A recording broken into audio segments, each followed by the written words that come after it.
Welcome back, everybody, to another edition of Benched with Bubba. This is episode 28, your March Madness edition. And tonight I am joined by Bobby Reags. Reags, how are you doing tonight? Good. Those of you that don't know him, he joined me at the beginning of the college basketball season. You can find him on Twitter at BarstoolReags. He's their college basketball I guess writer. He covers it all for him. He's putting stuff out almost every day, if not multiple times a day. He's tweeting like crazy. He's your college basketball guy if you need him. Tons of good info. Since the brackets have come out, he's had a lot to say, and definitely had to have him on for this podcast. So looking forward to this, Cenk. Thanks for joining me, man. This should be a ton of fun. Yeah, man, absolutely. There's as you know, when the brackets come out, everybody is an expert. Everybody has an opinion. So I want to hear yours. Let's start it out with the top four seeds in the country, and this is already one of the topics that everyone is complaining about. You have Nova's the overall number one, Kansas number two, Carolina 3, Gonzaga 4. Where do you agree and where do you disagree with the top four teams in the country according to the committee?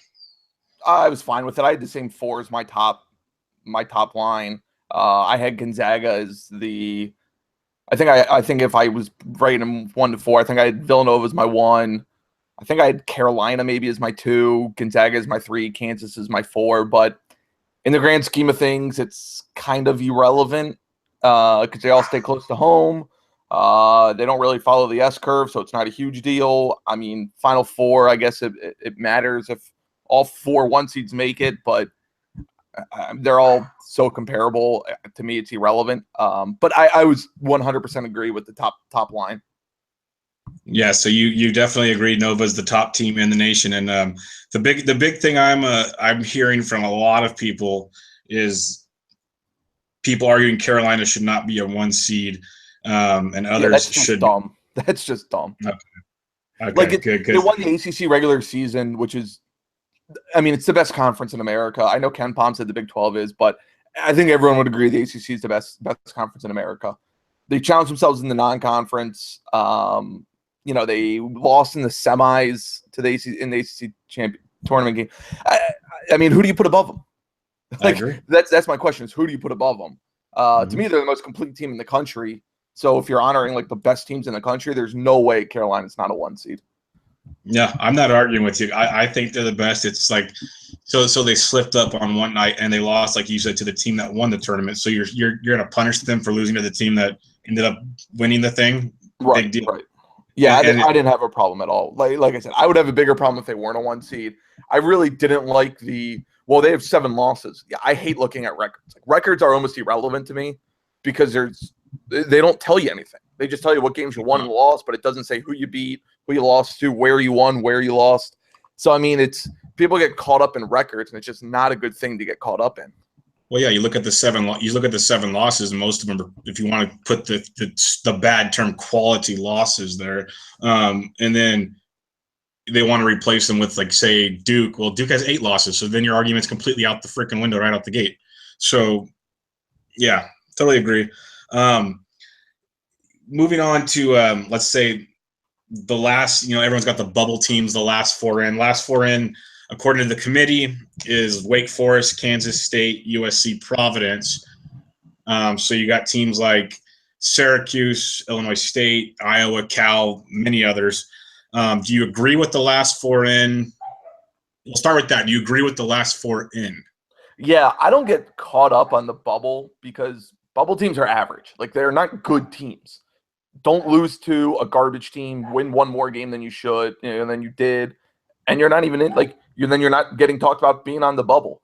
I have no problem with it. The teams that got left out, I was fine leaving them out. I didn't have Syracuse in. I didn't have Illinois State in. Didn't have Cal in. I had Wake in. I had Kansas State in. USC was kind of whatever to me. Providence I had in. So it doesn't bother me. To me, again, there's no real snubs. Because if you're a better than average team, you're not on the bubble. So just win games, and you don't have to worry about it.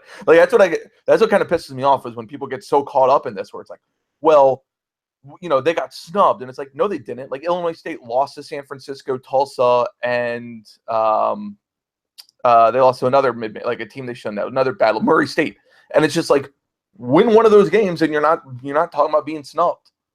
Syracuse, don't lose to Boston College, don't lose to St. John's, don't lose to Georgetown. It's so, I don't know. I don't spend too much time in the bubble. I've kind of done that the last couple of years where I've gotten away from who got snubbed on the bubble and everything like that. Just win, just take care of business, and you don't have to worry. We're arguing average teams. I get more upset about the seedings and missed seedings than I do of who got in and who got out. Because rarely, you can yell about Syracuse last year and VCU in 2011, being a bubble team that got in and made a run. It's so rare. It's just rare. No, and that's actually, I don't know why I've never even thought of it that way, but when you break it down like that, it's actually pretty simple, and it makes a ton of sense. And I wasn't trying to downgrade it by saying simple, but it makes a ton of sense. Yeah. If you just think of it that way, because in the grand scheme of things, yeah, we're sitting here bitching and complaining about bubble teams, but really, are any of them ever going to compete for it? No. And in like a team like Illinois State, wouldn't they be better off going to an NIT and playing maybe 2 or 3 games than going one and done, maybe 2 and done in the NCAA? I disagree with that. You're always better making the NCAA tournament because it's something you can say. Hey, it's all this exposure. It's out there, but again, it's just irrelevant to me. People love looking at the bubble because, you don't have the chance to make a run. If you're inside the bubble, you have a chance to make a run, which is, I guess, all you can ask for. But I concentrate more on the seedings and everything like that, just because that matters more. The bubble, like I said, you're arguing average teams. Don't lose to a shit team and beat someone and win one more game and you're fine. Okay. Well, since you're mad about the seedings, do you want to talk about the seedings now, or do you want to do it when we talk about each region? We can do whatever way you want. I'm sure I'll get fired up again. Okay, we'll just wait because we'll talk about seeds in the regions. We'll do it region by region then when we do that. First off, we'll do kind of a broad spectrum here. We already mentioned the top overall seeds. Out of the 4 regions, there's a couple people saying, X region's pretty cupcakey, and then another region's really, really tough, and everyone's always saying that. To you, who got the raw end of the deal as a top seed, and who's got the easy way out, so on and so forth? I think the West is the easy side. Gonzaga kind of has a nice walk to the Sweet 16. Northwestern and Vanderbilt are nice matchups for them. Now in the Sweet 16, they could stumble against, Notre Dame could beat Gonzaga, but I don't know if Notre Dame gets past Princeton so that's kind of a weird situation. But I like, Gonzaga has a nice little walk. Arizona has a nice setup where they get St. Mary's or VCU, and then they get to stay out west and get, assume seeds hold, you get Florida State in the Sweet 16. Florida State hasn't been good away from home, and you're bringing them out west. So I kind of like the West for the top 2 seeds. I think that sets up nicely for them. In terms of who got a raw deal, I'll say this: Carolina got a really nice deal to get to the Elite 8. They have Arkansas, Seton Hall, Minnesota, Butler, Middle Tennessee State, Winthrop. That is not a great top half of the bracket, but the bottom half of that bracket is absolutely loaded. Kentucky, I think, got the worst draw out of when you look at the top seeds, because they have to play. They're either going to play a really good Dayton team or a really underseeded Wichita State team in a second round, and then after that, if seeds hold, you get UCLA. So just to get to the Final Four for a 2 seed, and this is where the S curve kind of bothers me. Kentucky was number 5 on the S curve, so they're in theory the best 2 seed, and you have to go Dayton, Wichita State, UCLA, Carolina just to get to the Final Four. That's a brutal draw. Kentucky, I think, has a huge complaint about that. Louisville, it makes sense they have a tough draw because they were the last 2 seed. But Michigan, Oklahoma State, those are 2 dangerous 7-10 teams. I think that's a tough matchup for them. They match up a lot better against Oklahoma State than Michigan, just because Michigan takes care of the ball. So that's a tough draw. You know, the other one seeds, Kansas, you know, if they get Miami, that could be a tough game. Miami matches up well against Kansas. And then the Sweet 16 is not an easy game. Like the Iowa State, Nevada, one of those, I think one of those two teams come out of that little pod. That's not an easy draw in the Sweet 16. Villanova, I mean, if you swap Virginia for Minnesota, Villanova fans are probably thrilled at that draw. Virginia could give them some troubles. But to me, it's that bottom half when you look at Kentucky as a top 2 seed. You know, you look at top 2 seeds. I think Kentucky got probably the toughest draw to get out of the region, where Gonzaga or Arizona probably the easiest. Gotcha. All right, let's start looking region by region. We'll kick it off with the East region, the top seeded Villanova Wildcats. You got Nova's 1. You mentioned Duke 2, Baylor 3, and Florida 4. We won't go through the whole thing, but we'll start with the top half, the Nova's top half. One of the seeds, and I've seen you mention it, Wisconsin got an 8 seed, and yep. I'm not going to be any bias here at all because they played horrible down the stretch. Part of me says I don't even want them in the tournament because it's been so ugly, but you know, if they figure it out, they're scary still to this day, but I just don't have any faith in them figuring it out because they've just been so bad. But if there's any team that can do it, the talent is there. It's just I don't know where it went. Right. It's just mind-boggling. But like Florida's a scary team at times that it turns it on. It's an interesting top half of the bracket for Nova to go through. Let's just start with that top half. What do you see taking place there to get to the Sweet 16? Honestly, they match up better with Wisconsin than they do Virginia Tech. What gives Villanova troubles are guards that can just kind of spread them out and take them off the dribble. You know, like a Cat Barber from NC State gave them troubles. So, you know, in the year before that when they lost to UConn, you know, Shabazz and Boatwright, kind of those, you know, quick guards that can just take you off the dribble. Well, Wisconsin doesn't really have that. And, you know, I think Villanova has kind of quieted that. Well, look at the big guy that's on the team. You know, they beat big guys every year. Like that's kind of a myth. So to me, I think they almost want to see Wisconsin more than Virginia Tech because Virginia Tech has like a Seth Allen that can take them off the dribble. Zach Leday can give them problems. So I like Villanova's draw to the Sweet 16. Could they stumble? Sure. Wisconsin has the talent. To me, they were top 10 team heading into the year. So, you know, could they catch hot? Yeah, it wouldn't shock me. Kind of like a Kentucky back in 14 where it just clicks at the end of the year. Now, Wisconsin doesn't have the same type of talent as that 14-year Kentucky, but if they made a run, it would not shock me. I'll say that. And then, man, that Sweet 16 is going to be a tough matchup. I think Villanova, though, gets to the Sweet 16. Okay. And any upset chances with like the 5-12 or the 4-13 there? Virginia, Wilmington, Florida, East Tennessee State. You seen anything to basically out of those 4, who's Villanova? Who do you have Villanova seeing there? Yeah, a lot of people have been throwing out those upsets. UNC Wilmington runs a style similar to Louisville. Like they're nearly identical to Louisville. Well, the problem is Virginia beats Louisville every time they play.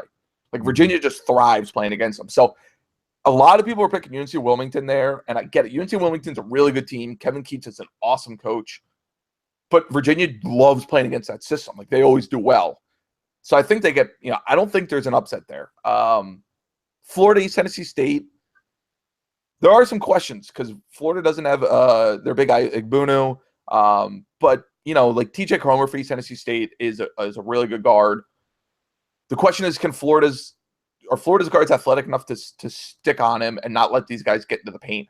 If there's an upset, I would look there more than UNC Wilmington over Virginia. Ultimately, I think it's going to be Villanova, Virginia in the Sweet 16. Nice. In the bottom half, Duke, your 2 seed against Troy. You got South Carolina, Marquette, Baylor, New Mexico State, and then SMU against the play-in game. Duke's riding the hot hand the last few weeks to a month have been on fire. Marquette's a sneaky team. South Carolina, you know, at one point was actually near the top of the SEC and falling apart. And you have Baylor, SMU won the AAC. Some interesting teams in that bottom half of the bracket. How do you see that bottom half playing out? To me, I think honestly it's a boring half of the bracket. Like I just think SMU, Baylor, South Carolina. They're just boring teams. Not to say they aren't good. They're just boring. I think Duke's going to get out of there, though. I think Duke, the one thing they can slip, South Carolina may give them trouble because it's in South Carolina. South Carolina's physical. They have good guards in Dozier and Sindarius Thornwell. There could be trouble there, but ultimately I think Duke gets out of there. In the top half, I'd like to see Providence play SMU. I think Providence would give a better game to SMU. USC actually beat SMU earlier this year, but I'd like to see Providence play SMU. Baylor SMU would be an interesting game. Baylor has that height. SMU has no height, no depth. But Baylor struggled recently, so SMU could get to the Sweet 16. I think I might like Baylor there, though. So that's kind of a game to watch if both the 3 and 6 advance. But I think Duke's coming out of that half. Duke's out of that half. Out of the East, who do you have in there? The Elite Eight and the Final Four. I think it's gonna be Duke Villanova, and I think Duke gets to the Final Four. All right. Moving on to the Midwest region, the top half. This is the Kansas region. Kansas against the play-in of the 16. Then an interesting, you always have to worry about Izzo in March. I know it's not a typical Izzo team, obviously, but you never know with Izzo. Kansas coming off that interesting loss to TCU. I would expect them to bounce back, but you never know. Like you mentioned earlier, Iowa State, Nevada, very, very intriguing basketball game. And then Purdue, Vermont, that top half, it's a sneaky. That Nevada, Iowa State game, very much looking forward to that. What do you have going on in the top half in the Midwest? Yeah, so that top half's gonna be real intriguing. I really wish this is where I wish the seeding was correct, and Iowa State was the 4 and Purdue was the 5. Because I think Nevada would catch Purdue and Iowa State would beat Vermont, and then you get Iowa State Nevada in that round of 32 game. But the committee did what they did. I don't agree with Purdue as a 4. I would switch State. Now, Iowa State and Nevada are similar teams, and Purdue and Vermont are similar teams. So you kind of get mirror images in that first round. I think Purdue gets out, though, because they're just a better version of Vermont. Iowa State, Nevada, I think Iowa State gets out. But that Nevada has a trio that are high major players. I think that team is going to be closer than what it thinks, but I still like Iowa State just because I think Monty Morrison's that good. I think Iowa State gets to the Sweet 16. That top half, I think Kansas gets to the Sweet 16. But like I said, if they catch Miami could give them trouble. Michigan State won't give Kansas trouble at all. But I think Kansas gets to the Sweet 16 against Iowa State up there. Yeah, I see Kansas riding the ship. That I have a feeling Bill Self had a lot of fun after that loss to TCU. The bottom half, led by Louisville, the 2, and Oregon, the 3 seed. Oregon out west, I get to watch them a lot. They're a fun team to watch. Then you have Creighton, Rhode Island, Iona, Michigan, who, the whole plane crash story made a hell of a run in the Big Ten tournament. What do you see going on in the bottom half of the Midwest region? Yeah, that's a weird bottom half. Like, there could be some chaos there for sure. But I think Rhode Island catches Creighton in the first round. If you're looking for an upset, there's your 11 over a 6. I think Oregon, even without Boucher, gets past Iona. That Michigan Oklahoma State game is my favorite game of the first round. I don't know who wins that. Like, I'm really struggling with that game. Ultimately, I think Oklahoma State wins, but Oklahoma State should not be a 10 seed. Like, they're way better than a 10 seed. And then Louisville. I think Louisville gets out of there, though. But those second round matchups are going to be real interesting. Like, Rhode Island definitely can give Oregon trouble. Michigan, Oklahoma State could give Louisville trouble. Like, ultimately, I think Louisville gets out. Oregon gets to stay out west, so they might catch Rhode Island on that. So I think you might see kind of a chalk with 2-3 there too. But I think Louisville gets out of that bottom half. I really like this Louisville team. Yeah, that Louisville team's sneaky good. But Patino's got it going on there. What do you see as your Elite Eight and your Final Four in the Midwest? I think it's ultimately going to be Louisville versus – I think it's going to be Kansas. I'm somewhat inclined to go Iowa State. I think it's going to be Kansas, though. I think Louisville gets out of that region, though. I think Louisville's in the Final Four.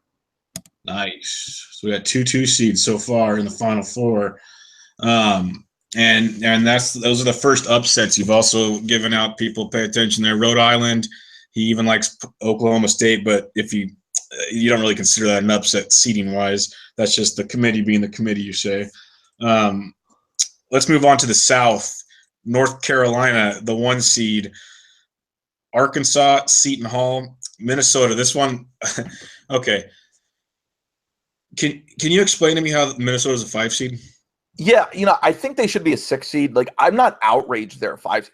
The 6 seed makes more sense to me, but I think people are acting like they should be a 9 or 10 seed. Their non-conference is a lot better than what people think. When you go and look at them, let me pull it up. Like, they have wins over, like, they're 33rd on KenPom. So if you like the analytics, they're decently up there. But they have wins over UT Arlington, Mount St. Mary's, Arkansas, Vanderbilt. Like, they went out. They're not blow you away wins, but their wins against, they beat the best of the mid majors, which is all you ask for. That's why I say, like, for teams, go do that. Go play the teams that were in the tournament the year before, or who you think's going to win, like, the MAC or the NEC, or, those kind of mid-major conferences, the Atlantic Sun. Go play those teams. Like, that goes a long way because you're beating tournament teams. So Minnesota, like, I don't have a huge outrage over them as a 5. I had them as a 6. So it's a seed up, but it's not like it's way out of left field. And then you look at their conference. They won at Purdue. They beat Michigan. They beat Indiana. I mean, they have one bad loss. Or they have 2 bad losses. They lost at Ohio State. They lost at Penn State. In this year, like, so many teams have that it's not massive. Like I said, I had them as a 6 seed. I don't think there's a huge outrage with them as a 5. Okay. I was just curious because I know they're a good basketball team. I've watched enough of them. I'm just curious how it comes out. They're like the second, according to the committee, they're the second best in the Big Ten is almost what it comes out as, and that's where it kind of took me by surprise. I mean, they have a better non-conference in Wisconsin, and they got wins at Purdue and at Maryland. So I know a lot of people are like wondering that. Like, yeah, I think Wisconsin's the more talented and probably better team, but Minnesota is a better resume. Oh, again, I agree. I'm not trying to take a favorite because I think Wisconsin is playing so bad right now. But like other teams, I agree should probably be ahead of Minnesota at points. But I was surprised. Like, if they were a 6 or a 7 and still the second best, I'd be better off with it. Like you're saying, if they're a 6 or something. The 5 kind of took me by surprise a little bit.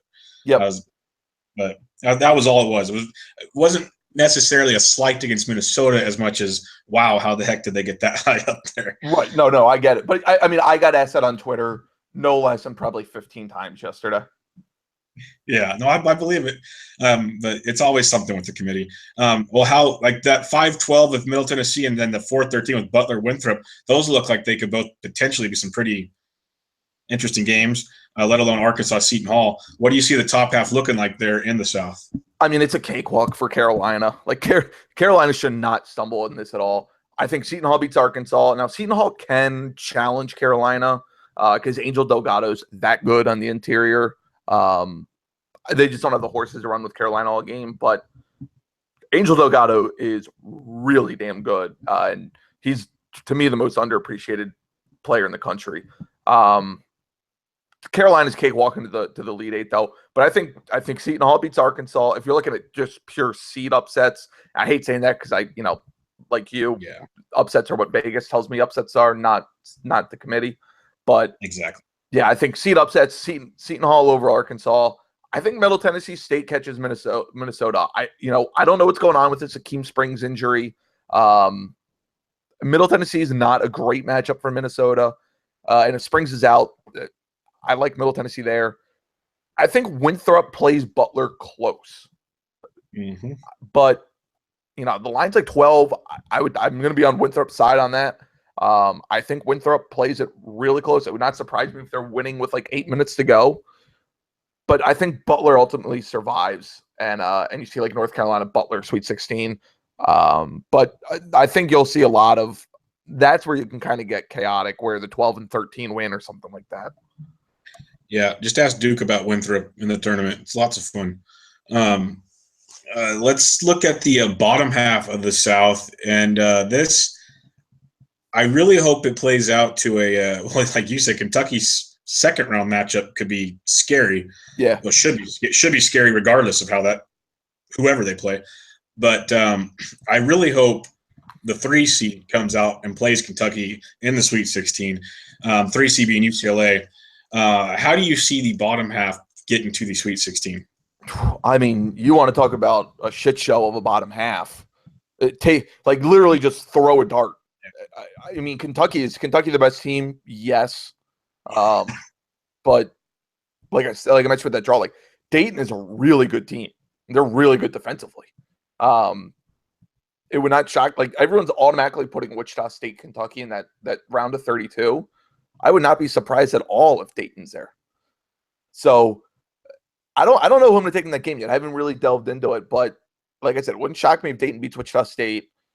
I think ultimately, though, we do see Kentucky, UCLA in the Sweet 16. I'm curious to see the Kansas State Wake Forest winner. If you're Cincinnati, I think you want to play Kansas State. I think Wake Forest could give Cincinnati a lot of trouble. If Wake Forest wins, it would not shock me if they beat Cincinnati. So I think you see Kentucky, UCLA in the Sweet 16.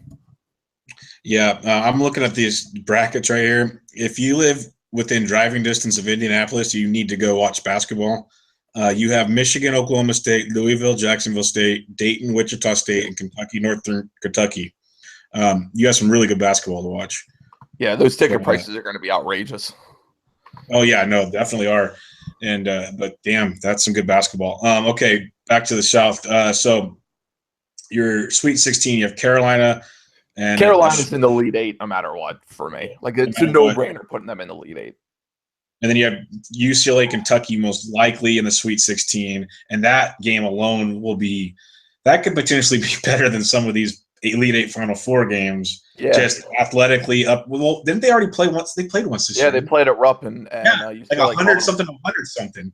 Yeah, it was a high-scoring game. I mean, it was one of the best games of the year. Yeah, that's what I thought. That was awesome. Yeah, I'd love to see that again. What do you got on that one? If I'm trying to be smart, I'd probably put UCLA in the Elite Eight against Carolina just because I like their second round matchup a little bit better.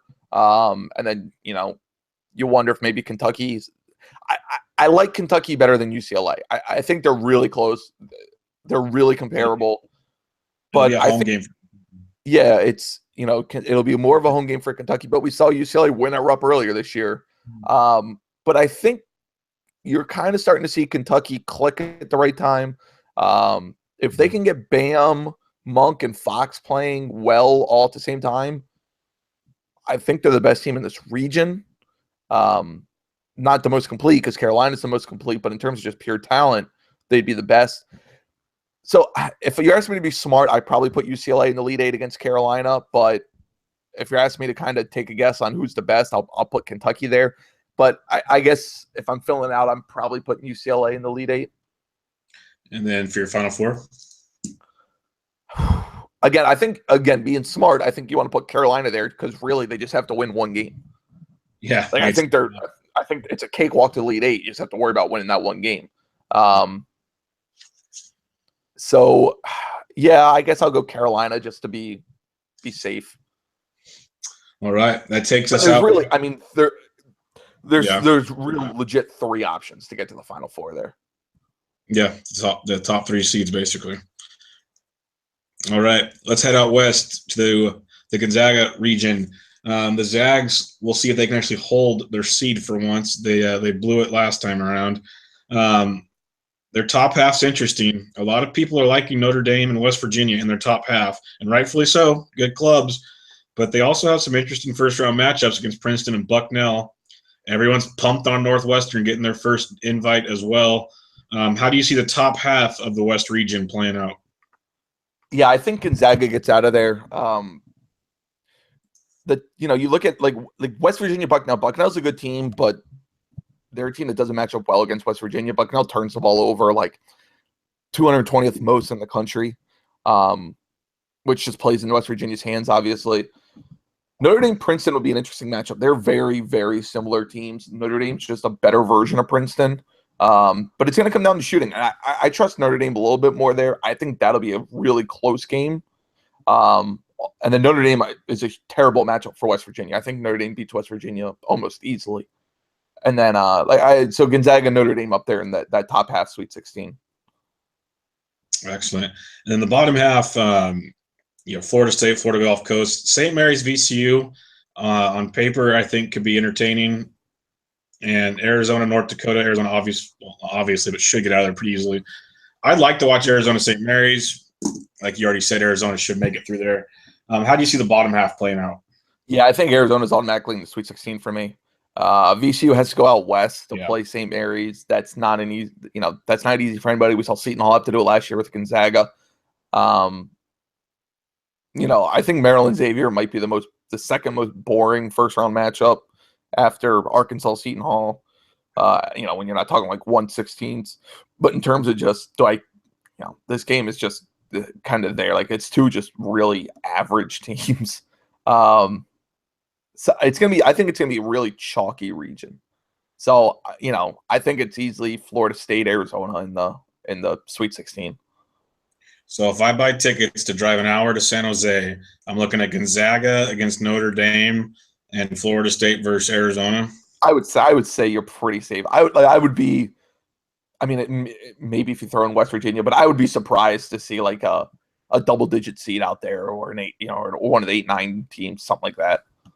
I'm not complaining about that game. What do you have for the Elite Eight? It's got to be Gonzaga, Arizona. Like I said, Florida State struggles away from home. You send them out west against a really good Arizona team, and then Gonzaga, Notre Dame. That would be a really good game. Notre Dame could catch Gonzaga, but I like Gonzaga. I think Gonzaga is the second most complete team in the country, and they get them out west. They could give Notre Dame some problems by playing through the paint and kicking out, but so I think you see Gonzaga, Arizona in the Elite Eight that I would love to see. Yeah, that'd be great because I traveled to the Staples Center last year to watch Gonzaga, Wisconsin Elite Eight, and Arizona travels like crazy. So that place was like 80% Arizona, and Wisconsin travels too, but Arizona just trumped them. San Jose is not that far for them either, but Gonzaga would travel very well. That place will be rocking. San Jose is about 18,000 people. That'll be chaos in that place. Who would you have in a Gonzaga, Arizona Elite Eight? I have Gonzaga getting out of there. I think they finally break the curse and get to the Final Four. But man, that's a complete toss-up game. That's a complete toss-up game.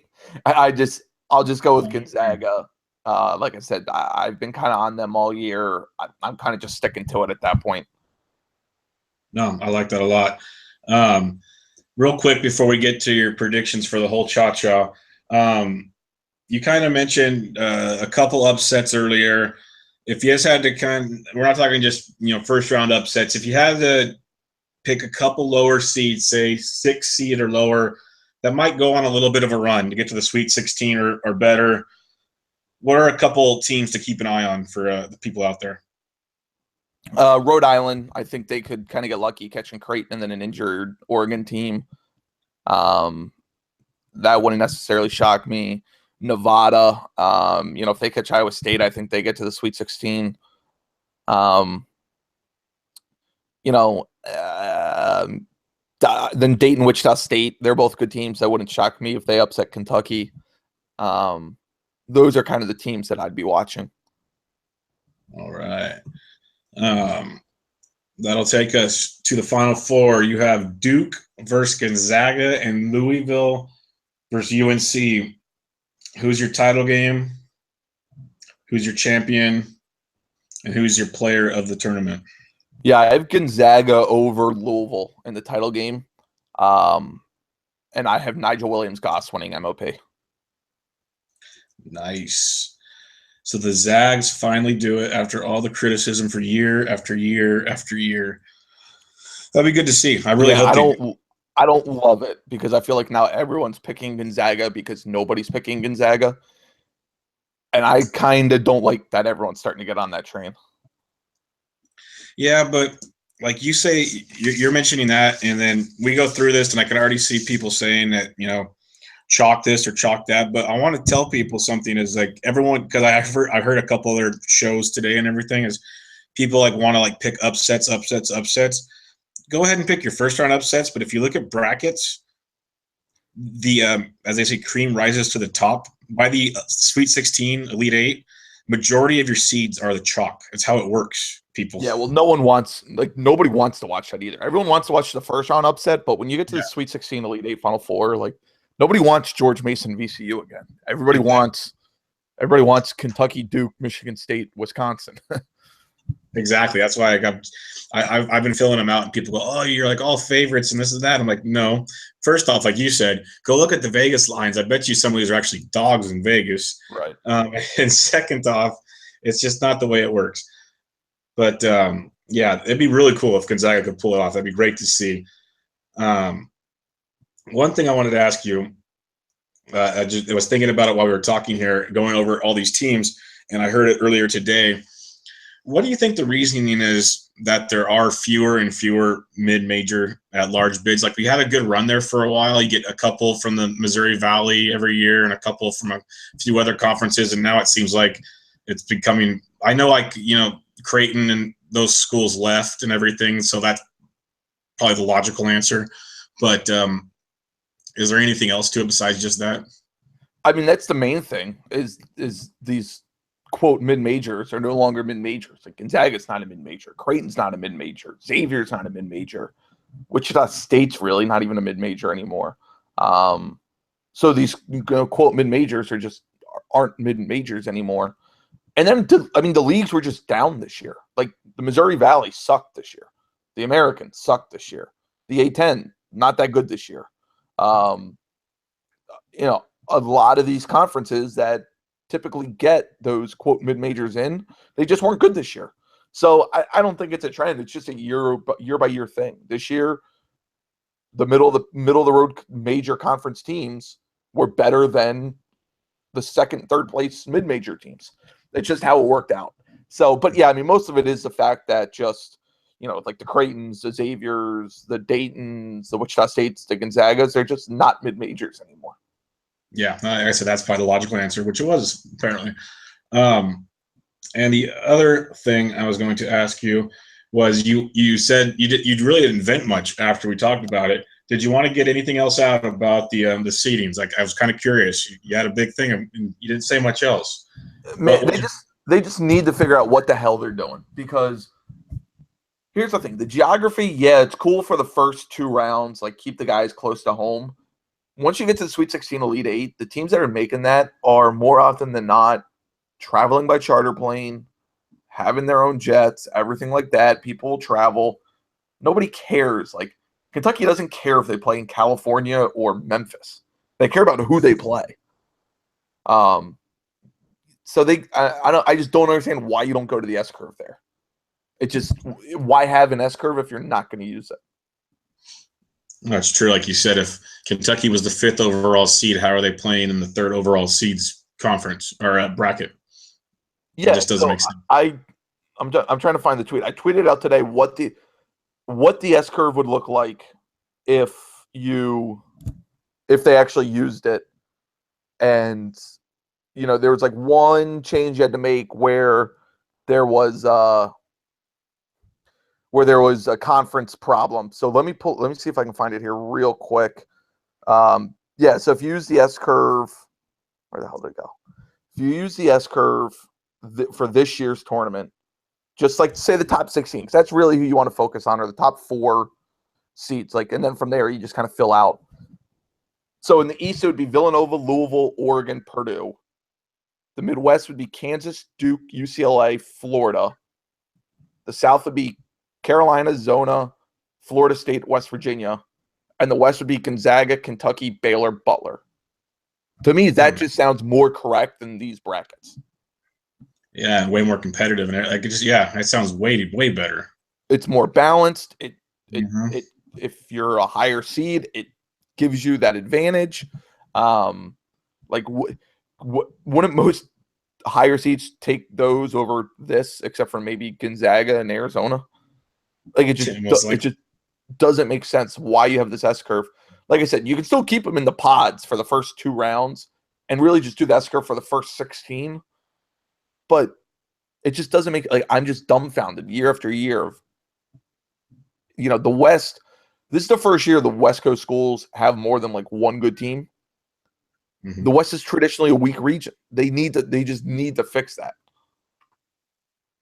No, that makes sense. That's why I wanted to hear it, because I knew you were tweeting like crazy about it the last day and a half now. So I wanted to hear it out. I wanted to hear it firsthand. So Yeah.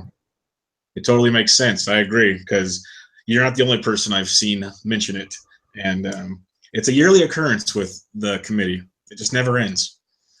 It's every year. And then I love, like, I've seen all the Ken Palm tweets. They say they use them, but then, well, if they used them, why did they use his rankings here, but they ranked him over here?